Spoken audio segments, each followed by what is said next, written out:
तो फिल्म की शुरुआत एक घर से होती है जहां एक आदमी ब्लैक मैजिक रिचुअल कर रहा था और एक अजीब सा म्यूजिकल इंस्ट्रूमेंट बजा रहा था। दूसरी तरफ एक आदमी कब्र से एक लाश निकालता है जिसे एक लड़का छुप कर देख रहा होता है। यहाँ भी उस म्यूजिकल इंस्ट्रूमेंट की आवाज सुनाई दे रही थी। अचानक वह आदमी उस लड़के की तरफ देखता है जिससे लड़का बुरी तरह चौंक कर गिर पड़ता है। इसके बाद लड़का नोटिस करता है कि वह आदमी वहाँ से जा चुका है। लड़का तब उस लाश के पास जाता है। लाश पूरी तरह सड़ चुकी थी। लड़का उस लाश को देखकर माँ कहकर पुकारता है। इसके बाद वह दौड़कर अपने घर आ जाता है। रात में जब लड़का सो रहा होता है तो उसके कमरे में एक औरत दिखाई देती है। वह औरत उसके सिर पर हाथ फेरते हुए कहती है कि माँ घर वापस आ गई है। सीन यहाँ कट होता है और अगले सीन में हम फित्री नाम की एक लड़की को देखते हैं। फित्री अपनी माँ से पूछती है कि क्या खाना ज्यादा स्पाइसी हो गया है। फिर वह लड़की अपनी माँ को उनकी दवाई देती है। फित्री का भाई स्कूल जाने के लिए बाय कहता है। माँ फित्री से कहती है कि जब एक भाई को संभालना इतना मुश्किल है तो वह पूरे स्कूल को कैसे संभालेगी। फित्री काम पर निकलने से पहले अपनी माँ से दुआ मांगती है कि वह भी उनकी तरह एक अच्छी टीचर बन सके।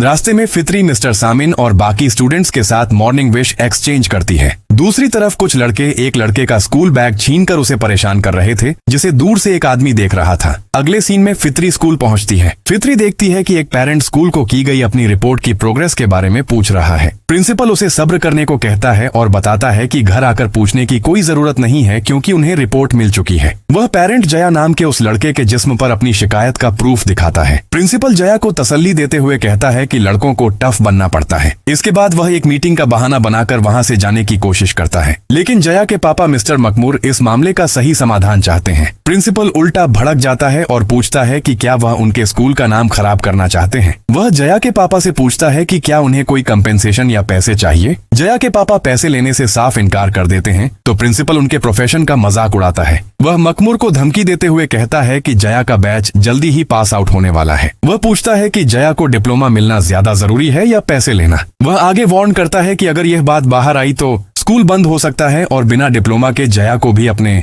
बाप की तरह कचरा साफ करने वाला बनकर जिंदगी बितानी पड़ेगी। फित्री यह सब देखकर मकमूर को शांत रहने के लिए कहती है और उनकी मदद करने का वादा करती है। जवाब में मकमूर कहते हैं कि वह सिर्फ इतना चाहते हैं कि उनका बेटा शांति से पढ़ाई कर सके। अगले सीन में फित्री जया से उसके हाथ पर बने चोट के निशान का कारण पूछती है और उसे भरोसा दिलाती है कि यह बात सिर्फ उन दोनों के बीच ही सीक्रेट रहेगी। जया कहता है कि इससे कोई फायदा नहीं होगा। टीचर उसे समझाती है कि मदद पाने के लिए जया को सच बताना ही होगा। जया घर जाना चाहता है और फित्री के छोड़ने के ऑफर को पोलाइटली मना कर देता है। फित्री जब अपने भाई रिजाल को जया को घर छोड़ने के लिए कहती है तो वह लड़के ताना मारते हुए पूछते हैं कि क्या रिजाल जया का गार्ड डॉग है। रिजाल अपने दोस्तों के साथ वहां से चला जाता है। अगले सीन में एक सोशल गैदरिंग में लोकल मेयर गांव की सड़क बनवाने के डेवलपमेंट वर्क के बारे में बात करता है और बाद में मस्जिद के रेनोवेशन के प्लान की अनाउंसमेंट करता है। यहाँ उस स्कूल के सारे स्टूडेंट्स और टीचर्स मौजूद थे। फित्री यहाँ जया को न देखकर मिस्टर गुंटूर को जया के साथ स्कूल में हुई घटना के बारे में बताती हैं और इस बारे में बात करना चाहती हैं। मिस्टर गुंटूर अग्री करते हैं और बताते हैं कि वह आज दोपहर इस मामले पर स्कूल में बात करेंगे। इसके बाद वापस लौटते वक्त जया उन बदमाश लड़कों की सीटी की आवाज सुनकर छुप जाता है, लेकिन इस छुपी हुई हालत में भी वह लड़के अचानक उसके ऊपर गोबर फेंक मारते हैं। इधर मिस्टर दादिल मिसेस फित्री को स्कूल जाने के लिए अपनी मोटरसाइकिल पर ड्रॉप करने का ऑफर देते हैं और फित्री राजी हो जाती है। ठीक तभी जया दौड़ते हुए आता है और एक गाड़ी से टकरा जाता है। खैर जया उठता है और फिर से दौड़कर चला जाता है। फित्री उन लड़कों को देखकर दादिल से पूछती है कि क्या जया स्कूल में अक्सर हैरास होता है। फित्री बताती है कि उसे शक है कि धर्मा और उसके दोस्तों ने ही जया पर गोबर फेंका है। दादिल इसे बच्चों का नॉर्मल खेलकूद बताकर टाल देता है। फित्री उससे कहती है कि धर्मा भले ही मेयर का बेटा हो लेकिन दादिल को सच बोलने से डरना नहीं चाहिए। इसके जवाब में दादिल दावा करता है कि वह किसी से नहीं डरता। अचानक दादिल की मोटरसाइकिल खराब होकर बीच रास्ते में ही बंद हो जाती है। फित्री तब समय बर्बाद किए बिना अकेले ही पैदल स्कूल की तरफ निकल जाती है। दादिल पीछे से फित्री को आवाज लगाकर कहता है कि किसी पावरफुल आदमी के बेटे से न डरने वाली बात उसने सिर्फ मजाक में कही थी। असल में पंगे से दूर रहना ही समझदारी है। वो फित्री की माँ रहमा का उदाहरण देते हुए कहता है कि उन्होंने भी अपने करियर में कभी किसी लफड़े में टांग नहीं अड़ाई। फित्री इस बात को समझ जाती है और उसे थैंक्स कहती है। फिर फित्री स्कूल पहुंचकर मिस्टर गुंटूर के ऑफिस के बाहर खड़ी होकर उन्हें आवाज देती है और अंदर आने की परमिशन मांगती है। फित्री अंदर घुसकर जैसे ही लाइट्स ऑन करती है वह मिस्टर गुंटूर को मरी हुई हालत में फर्श पर पड़ा देखती है। फित्री बुरी तरह घबरा जाती है और दादिल से मदद मांगते हुए बताती है कि किसी ने मिस्टर गुंटूर का खून कर दिया है। दादिल पूछता है कि उन्होंने लाश कहाँ देखी है। फित्री सबको वहाँ लेकर जाती है, लेकिन वहाँ कोई लाश नहीं मिलती। दादिल कहता है कि शायद फित्री को देखने में कोई गलती हुई होगी,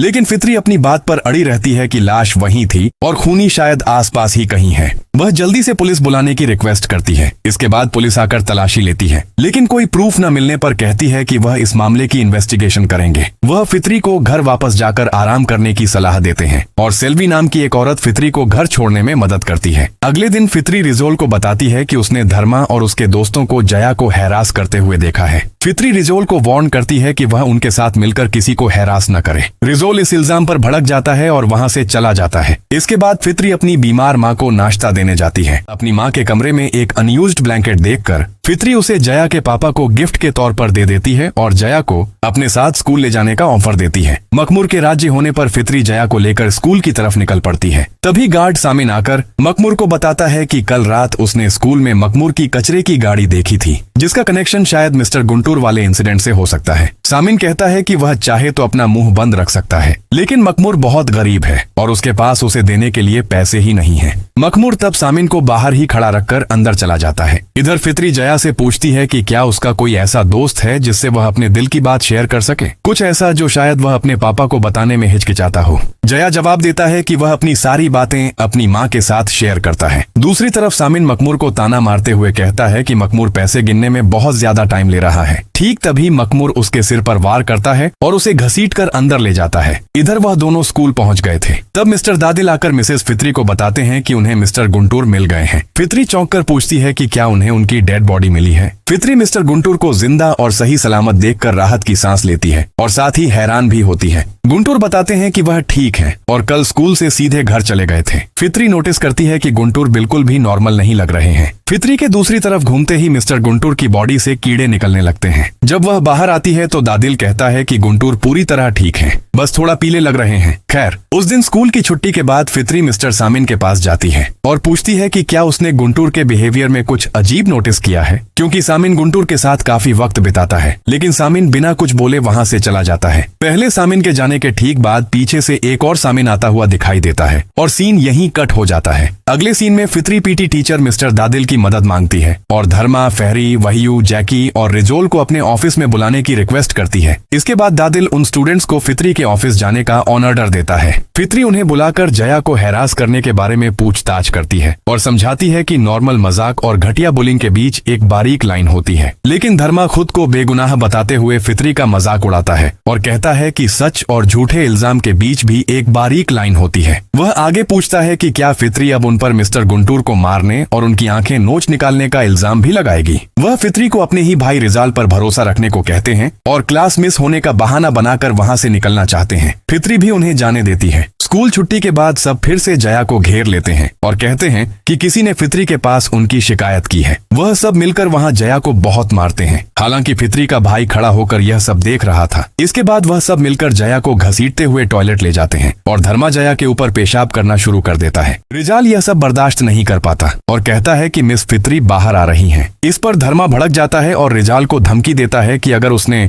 अपनी बहन को अंदर आने से नहीं रोका तो वह फित्री को भी नुकसान पहुंचा सकते हैं। इसके बाद वह जया को उसी हालत में छोड़कर चले जाते हैं। फिर जया घर आकर खुद को साफ करता है, जिसे मखमूर देख लेता है। अगले सीन में जया अपनी माँ को देखता है और उन्हें छोड़कर न जाने की मिन्नतें करता है। इसके बाद जया अपनी माँ को स्टडी रूम में देखता है और अचानक वहाँ आग लग जाती है और जया की माँ उसकी आंखों के सामने ही जलने लगती है। इसी बीच जया की नींद खुल जाती है। ठीक तभी मिस फित्री आकर उनका दरवाजा नॉक करती है। फित्री दरवाजे के कांच से अंदर किसी औरत को देखती है और ठीक तभी मखमूर वहाँ आ जाता है। फित्री जब मखमूर से जया के मामले में मदद करने के लिए कहती है तो मखमूर कहता है कि जब प्रिंसिपल जया की प्रॉब्लम सॉल्व नहीं कर पाए तो फित्री कुछ नहीं कर सकती। वह बताता है कि अपने बेटे की सेफ्टी के लिए वह किसी भी हद तक जा सकता है। फित्री घर आती है और अपनी बीमार माँ को दर्द से तड़पता देख उन्हें पानी पिलाती है। माँ अपनी इस पैरालाइज्ड हालत के लिए अफसोस जताती है तो फित्री उन्हें तसल्ली देती है कि वह उन दोनों पर कभी कोई बोझ नहीं थी और दोनों भाई बहन हमेशा उनके साथ हैं। उसी रात फित्री के सो जाने के बाद एक फ्लैशबैक दिखाया जाता है जहां मखमूर जया पर हो रहे वायलेंस की शिकायत करने फित्री की मां के पास आया था। मखमूर गुनहगारों में उस्ताद फहमी के बेटे वहीयू, मेयर के बेटे धर्मा और उसके खुद के बेटे रिजाल का नाम लेता है। सीन प्रेजेंट में वापस आता है और फित्री की माँ फज्र की नमाज के लिए वुजू करने जाती है। अचानक उनकी चलने वाली लाठी अपने आप गिर जाती है। खैर, वुजू खत्म करके वह लाठी उठाने के लिए नीचे झुकती है, लेकिन लाठी वहाँ नहीं दिखती।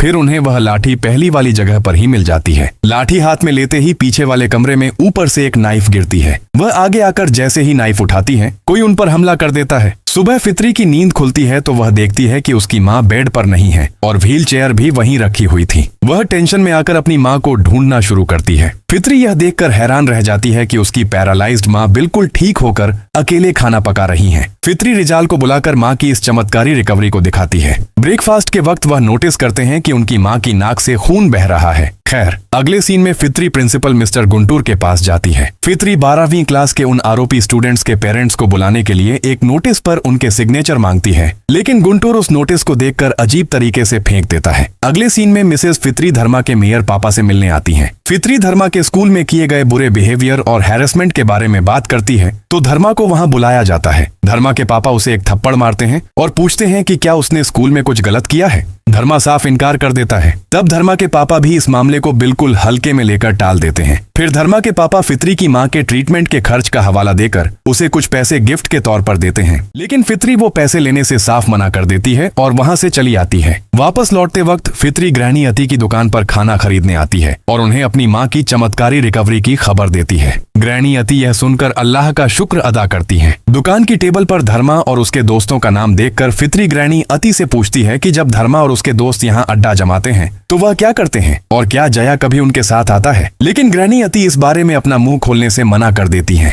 फित्री अति की पोती नीसा को देखती है। नीसा फित्री को सामिन की तरफ इशारा करके बताती है कि वह आदमी असल में सामिन नहीं है। खैर, फित्री खाना लेकर दुकान से चली जाती है। फित्री घर वापस आकर माँ को फिर से किचन में काम करते हुए देखती है तो वह उन्हें आराम करने को कहती है ताकि उनकी तबीयत फिर से खराब न हो जाए। फिर फित्री की माँ उसे पत्तों में लिपटी हुई उसकी फेवरेट मछली खिलाती है। फित्री जैसे ही फिश मुंह में लेती है वह उसे थूक देती है और नोटिस करती है कि फिश पूरी तरह सड़ चुकी है। वह अपनी माँ के मुंह से कीड़े निकलते हुए देखती है और डर के मारे वहाँ से चली जाती है। दूसरी तरफ धर्मा और उसके दोस्त अति की दुकान पर हैंग आउट कर रहे थे। धर्मा रिजाल पर भड़क जाता है क्योंकि उसकी बहन ने धर्मा की शिकायत की थी। धर्मा रिजाल को अपनी बहन फित्री को रोकने के लिए कहता है और रिजाल की माँ के पास्ट में हुए किसी अनसुलझे इंसिडेंट की तरफ इशारा करता है। रिजाल अपनी माँ की इज्जत पर सवाल उठाने पर धर्मा को वार्न करता है। इसके बाद दोस्त मामला शांत करने के लिए शराब पीने का फैसला लेते हैं। धर्मा किसी भी हाल में जया को ढूंढ निकालने का ऑर्डर देता है। फिर जया को ढूंढते वक्त वह्यू और फहरी को मकमूर दिखाई देता है। उस्ताद का बेटा होने के नाते वह्यू बहुत डिसेंट बनने का नाटक करता है और मकमूर से जया के बारे में पूछता है और कहता है कि वह लोग एक साथ असाइनमेंट करना चाहते हैं। मकमूर बताता है कि जया घर पर है और वह लोग वहां से चले जाते हैं। इसके बाद मकमूर उनका पीछा करता है। एक जगह मकमूर उन्हें अपनी कचरे की गाड़ी से टक्कर मारकर गिरा देता है। फिर वह एक रॉड उठाता है और सीटी बजाते हुए सीधे वह्यू के गले में रॉड घुसाकर खींच लेता है। इसके बाद वह वह्यू के पेट में लगातार रॉड से वार करने लगता है। अपनी आंखों के सामने वह्यू को बेरहमी से मरता देख फहरी मकमूर के आगे माफी मांगने लगता है, लेकिन मकमूर सीटी बजाते हुए फहरी को भी वह्यू की तरह ही बेरहमी से मार डालता है। इसके बाद वह उनकी लाशों को कचरे की गाड़ी में डालकर अपने घर ले जाता है और फहरी और वह्यू के नाम के 2 डॉल्स लेकर एक ब्लैक मैजिक रिचुअल शुरू करता है। दूसरी तरफ फित्री घर में कुरान पढ़ रही थी। तभी मकमूर के पास रखा फित्री की माँ का डॉल हवा में उड़ते हुए मकमूर के सामने आ गिरता है। इधर फित्री अचानक अपनी माँ को अपने ठीक पीछे खड़ा देखती है। फित्री तब अपनी माँ को बताती है कि आजकल उसके साथ हो रही अजीब घटनाएं उसकी समझ में नहीं आ रही हैं और वह उनकी सेफ्टी को लेकर डर रही है। माँ उसे अल्लाह पर भरोसा रखने और न डरने को कहती है। दूसरी तरफ अति बीमार महसूस करती है, इसलिए वह धर्मा और बाकी लोगों को देर रात तक न रुकने को कहती है। वह जाकी और रिजाल को दुकान बंद करने की जिम्मेदारी देकर चली जाती है। ठीक तभी फहरी और वह्यू वापस आते हैं। धर्मा जया को न पाकर बहुत गुस्से में आ जाता है और कहता है कि कल वह स्कूल में ही जया को पकड़ेंगे और किसी भी हालत में उसे भागने नहीं देंगे, और यह कहकर वह चला जाता है। जाकी उन दोनों के शरीर से आती तेज बदबू को नोटिस करता है और पूछता है कि क्या वे किसी कचरे के ढेर में गए थे, लेकिन वे कोई जवाब नहीं देते। इसके बाद रिजाल घर वापस आता है। माँ रिजाल को खाने के लिए बुलाती है तो रिजाल अपनी माँ से माफी मांगता है कि वह एक अच्छा बेटा नहीं बन पाया। वह बताता है कि वह समय पर अच्छे रिजल्ट के साथ अपनी पढ़ाई पूरी करना चाहता है ताकि माँ फित्री की तरह उस पर भी गर्व महसूस कर सके। बेटे की बात सुनने के बाद माँ उसे खाना शुरू करने को कहती है और खुद अजीब तरीके से खाना खाने लगती है। दूसरी तरफ जाकी नशे में धुत होकर उल्टी कर रहा था। ठीक तभी मकमूर आकर सीटी बजाता है। फिर मकमूर सीटी बजाते हुए उसे बेरहमी से मारना शुरू कर देता है। और दृश्य यहीं कट हो जाता है। इसके बाद फज्र की अजान होने पर अति दुकान पर आती है। ठीक तभी वह एक आवाज सुनकर डर जाती है। अचानक मखमूर उस रॉड के साथ अति पर हमला कर देता है। इसके बाद वह अति का गला पकड़ लेता है और अति के हाथ से चम्मच छीनकर उसके गले में घुसा देता है। उसी समय फित्री दुकान के पास से गुजरते हुए अंदर से आवाज सुनती है और खिड़की से झांक कर देखती है कि कोई अति को मार रहा है। फित्री की आंखें मिलते ही मखमूर वहां से भाग जाता है। फिर फित्री दुकान का दरवाजा खोलने की कोशिश करती है, लेकिन दरवाजा अंदर से बंद होता है। इसलिए फित्री मदद के लिए आसपास दौड़ती है। वह कहती है कि कोई ग्रैनी अति को मार रहा है और लोगों से दरवाजा खोलकर मदद करने की विनती करती है, लेकिन कोई दरवाजा नहीं खोलता। आखिर में फित्री मखमूर के पास भाग कर जाती है और बताती है कि ग्रैनी अति की दुकान में किसी ने उनका कत्ल कर दिया है। वह मखमूर से जल्दी उसके साथ चलने की गुजारिश करती है और मखमूर उसके साथ जाता है। वहां पहुंचकर वे देखते हैं कि वहां कोई खून से सना हुआ शव नहीं मिलता, बल्कि सब कुछ सामान्य लगता है। इसी बीच अति दुकान में अंदर आती है। फित्री डर जाती है। तब निशा बताती है कि वह असल में ग्रैनी अति नहीं है। मखमूर जब वहां से जाना चाहता है तो फित्री उसे समझाने की कोशिश करती है।